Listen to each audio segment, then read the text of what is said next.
Ito pong ibabahagi kong kwento ay patungkol sa bakya o takong. Nangyari ito last 2021 ata. Di ko na matandaan anong year nun. I already posted this story of mine in another group. Manila encounter to be specific, but I also want to share this. Short lang naman po to at medyo creepy din. So this time, nakatira po ako sa bahay ng lola ko.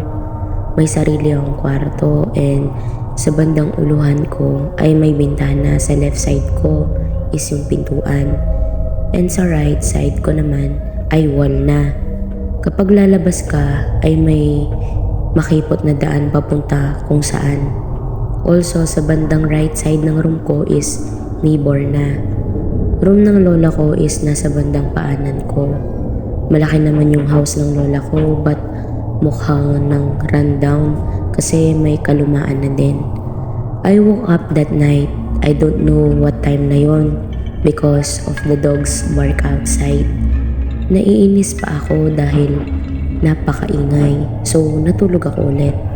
But then suddenly may narinig ako sa labas. Nasa right side ng bandang paanan ko. Yung nanggagaling. Parang alam nyo yung patak ng tubig na nanggagaling sa bubungan. Ganoon. So, I got confused. Napatanong ako sa sarili ko kung ano yon. So, habang nasa kalagitnaan ako ng pag-iisip kung ano-ano yon, may narinig na naman akong dumaan sa labas. Akala ko may taong dumaan lang. So, nagbuntong hininga ako.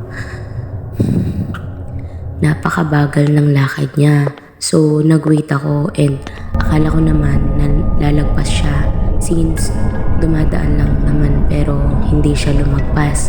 So, napatingin ako bigla sa right side ko. Nag-stop siya ng konti sa ulunan ko mismo. Banda tapos bumalik na naman sa paanan ko. Parang ultimo alam niya kung anong height ko at yun talaga ang distance na nilalakad niya.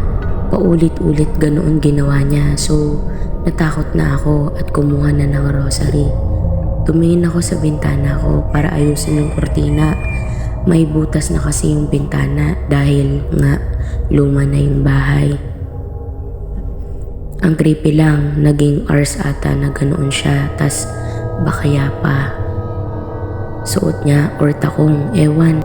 Napakabagal pa. Thank you for listening. Don't forget to like, share, comment, and subscribe our YouTube channel and visit our FB page.